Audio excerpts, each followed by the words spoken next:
Bonjour à tous, merci aux courageux présents d'avoir bravé la météo, le froid, la pluie, etc. pour être présents à nos côtés pour cette inauguration.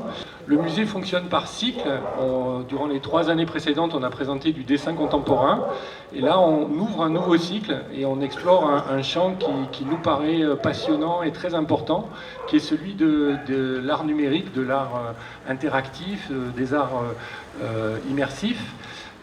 C'est un champ, les artistes depuis toujours s'approprient l'évolution des sciences et des techniques, et l'informatique bouleverse nos vies, le numérique traverse nos vies et change complètement notre rapport au monde, et les artistes s'emparent aussi, certains d'entre eux, de tout ce que permet l'informatique, de tout ce que permettent les possibilités du numérique.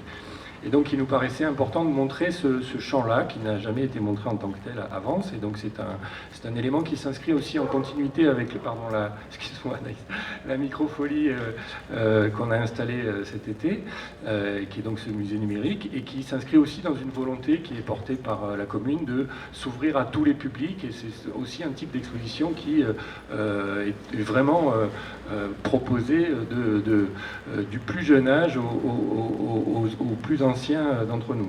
Dans ce secteur très dynamique des arts numériques, on a fait le choix de présenter le travail de 2 artistes, un binôme qui s'appelle Cénocosme, qui sont un couple dans la vie, Anaïs Mendenangst et Grégory Lasserre, qui sont des personnes assez formidables dans leur engagement, dans leur créativité, dans leur talent multiple et dans la capacité qu'ils ont à proposer des œuvres qui sont pensées pour fonctionner en présence du public. C'est un type d'œuvre qui n'existe qu'en réaction avec votre présence, votre participation, vos mouvements, votre façon de toucher, de parler, de produire de l'interaction avec elle.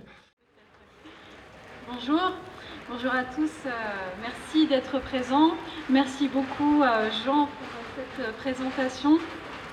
Merci, je tiens vraiment à remercier toute l'équipe du musée de Vence pour son accueil, pour la préparation de l'exposition, pour toute la médiation et le soin qu'ils prennent pour que la médiation soit faite le mieux possible, pour que tout le monde approche les œuvres de manière sensible, délicate. Ils ont vraiment un fabuleux travail et une merveilleuse attention vis-à-vis de nos œuvres. Donc nous, effectivement, Grégory et moi, ça fait bientôt 20 ans que nous travaillons ensemble sur des installations interactives, visuelles, sonores. Et dans la plupart du temps, on cherche à impliquer le visiteur de manière physique, mais aussi sociale, au cœur de nos installations. Nous réfléchissons beaucoup à la façon dont le corps du spectateur peut faire corps avec l'œuvre, comment est-ce que l'on peut créer, proposer des interactions sensibles, symboliques entre notre corps et l'environnement, comment est-ce qu'on interroge aujourd'hui nos relations contemporaines donc avec l'environnement naturel, l'environnement social, dans un environnement qui est d'ailleurs de plus en plus technologique. Quelles sont ces relations sensibles que l'on peut proposer aujourd'hui ? Et donc notre exposition s'appelle Empathie parce qu'il y a effectivement très souvent ce rapport au corps, un processus d'identification qui s'est créé entre notre corps et l'installation, entre notre corps et les éléments naturels. Et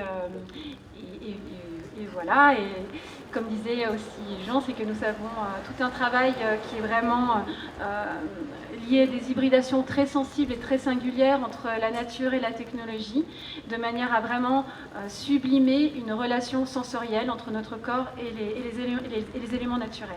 Voilà, donc je vous souhaite de passer aussi de bons moments, des moments de proximité, de rencontres pendant tout ce temps d'exposition. Merci beaucoup.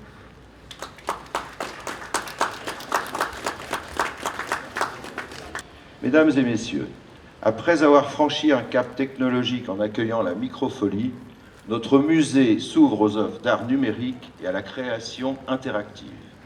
C'est un grand plaisir d'accueillir Cénocosme, un couple d'artistes, de développeurs d'art et de logiciels.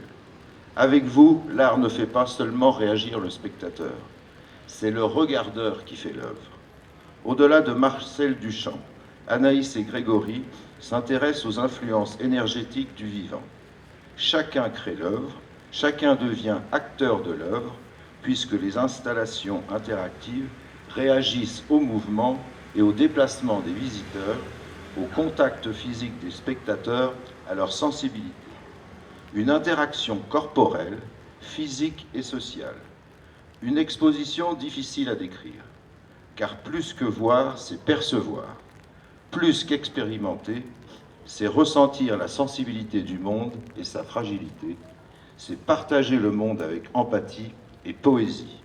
Le musée s'anime, des sons résonnent, des musiques se créent grâce à ce point de rencontre entre technologie et nature, entre digital et végétal, entre capteurs de contact et minéraux, entre installations sonores, bois, pierre, feuilles ou plumes.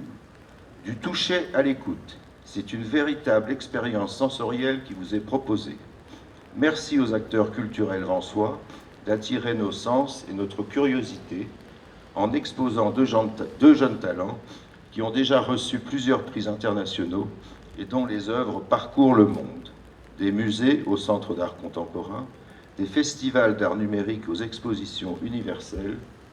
Si la musicalité et la lumière virtuelle s'éveillent sous l'action du public, si Grégory et Anaïs placent ceux qui regardent dans le processus créatif, ils apportent l'illustration concrète du pouvoir du consomme acteur d'agir, et pour chacun d'œuvrer à créer un monde rêvé, le monde idéal que nous souhaitons transmettre et que nous souhaiterions immortel.